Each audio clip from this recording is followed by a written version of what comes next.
You break out of the egg, squinting at the world around you. Everything's blurry, but you can feel it. The softness beneath you, the warmth of your mother's body, the gentle hum of her electricity. Your body tries to store electricity, but your pink cheek sacs can barely hold a charge. Right now, you're basically a faulty battery. The energy inside you leaks out without warning. If you get too excited, bzzzt, you zap yourself. Every tiny spark makes you flinch. Your fur crackles. The world is overwhelming. Your mother irrates you as your whole world. She keeps you close, cradled against her as she moves through the wild. You're safe with her, but the world around you is dangerous. You're so tiny, so helpless. You feel every tiny movement, your paws shaking with the effort of trying to keep up. Your body unable to generate any charge, really. The wild Pikachu pack notices your arrival. Some are excited. Others take one look at you, remember how Pichu work, and mentally start placing bets on how many times you'll shock yourself before sunset. You don't know much yet, but one thing's clear. You're nothing but a tiny, vulnerable Pichu in a world of big Pikachu. You're small. You can barely keep your eyes open. It's no surprise when your mother needs to carry you or keep you close. Every step you take feels like a struggle. Every time you get excited, it happens. Bzzzt! A jolt of electricity surges through you, uncontrollable. You shock yourself. It's painful. You flinch. Your fur crackles with static as your tiny body tries to understand the concept of being electric. Every little thing makes you spark. Excited, scared, frustrated.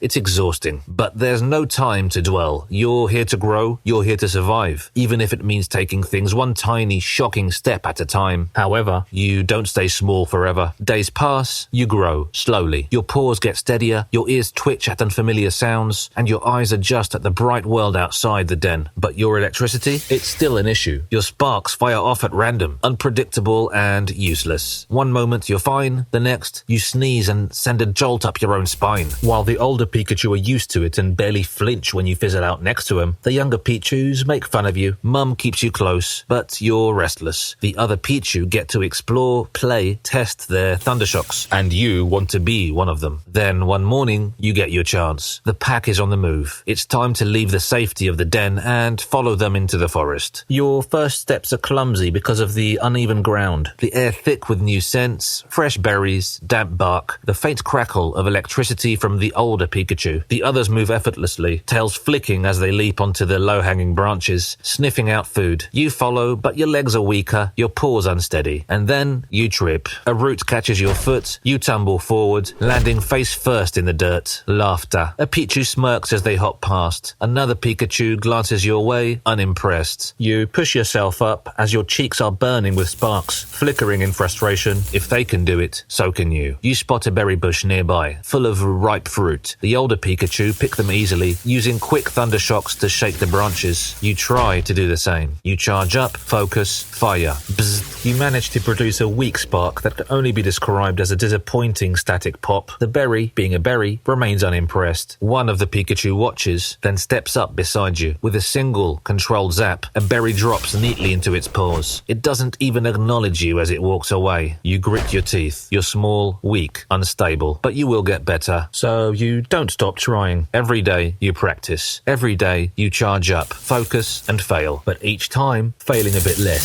Some days it's even harder. When the air is dry or when storm clouds loom in the distance, your fur tingles before you even try to spark. Electricity builds up inside you faster, making your attacks feel unstable, harder to control. On those days, you barely need to think before sparks erupt. However, they still don't go where you want them to. One day, after what feels like 100 attempts, your Thundershock actually hits a berry. It doesn't fall, not yet, but it shakes. And that's enough to keep going. However, Pikachus never stay in one place for long. When food runs low or seasons change, the pack moves deeper into the forest, so you go with them. But this time, you notice something. You're falling behind. As the older Pikachus leap effortlessly between the branches, bounding from tree to tree. Even the stronger Pichus move with confidence. You try to follow, but your legs aren't strong enough. Your balance is shaky. Suddenly, you slip as your paws miss the next branch, and you're falling. For a moment, you're weightless. Then you crash onto the forest floor, the impact knocking the air from your lungs. Dazed, you scramble to your feet, heart pounding. The others are already ahead, unaware that you've fallen. Then you hear it, a rustle in the undergrowth, the faint shift of air behind you. It's a Fearow. It moves fast, wings slicing through the air. It's coming for you. You briefly consider using the Thundershock, then remember your current success rate of hitting a berry. Running, it is. Your legs burn and your chest tightens. You can't stop no matter what. The Fearow dives. It its talons swipe, but miss. The pack is close, so you push harder. Then, safety. As you burst into the clearing, the pack turns. The Fearow screeches, but doesn't follow. It's too risky for him. Too many Pikachus. The others stare, but they're not laughing. They're noticing. For the first time, you don't feel invisible. You survived the Fearow. However, survival isn't enough. Not if you want to be one of them. You still can't keep up in the trees. And your thundershocks still fizzle out before they're useful. Still, something changed that day. They don't ignore you anymore. They watch you train. They don't help, don't offer advice, but they're waiting. For what? You don't know yet. Then, one afternoon while playing with other Pichus, you find out. Pichus don't fight like Pikachus do. They test courage in their own way. One nudges your tail, sparks flying between you both. It's a challenge. You nudge back. Bzzzt, sparks explode, lighting up the area like a malfunctioning Christmas light display. You both immediately start crying. Champions of courage. Suddenly, you hear it. A low slithering. An Ekans slides out from the underbush, tongue flicking. Not a massive one, but big enough to be a problem. The older Pikachu tense up, their fur bristles, static crackling in warning. The Ekans hesitates. It knows Pikachu aren't easy prey. However, Pichus usually don't put up much of a fight. Its yellow eyes scan the group, then lock onto you. A shiver runs down your spine. Every instinct screams at you to run, but something inside you pushes back. You remember the Fearow, the feeling of running, escaping. You don't want to run anymore. Your cheek sacs burn, energy leaking out in nervous static. You can feel the electricity trying to escape, but if you lose control, you'll only shock yourself again. Not this time. You dig your paws into the dirt, focus, and release. Bzzzt, a direct hit. You're shocked that you managed to pull it off, but not as much as the Ekans, whose scales crackle, forcing it to recoil, its body momentarily stiff from the shock. But it's not enough. The paralysis fades, and the Ekans hisses, shaking off the electricity. Its body coils lighter, muscles tensing, ready to strike again. Its yellow eyes lock onto you, sharper, angrier. You tense, preparing to fire again, but then,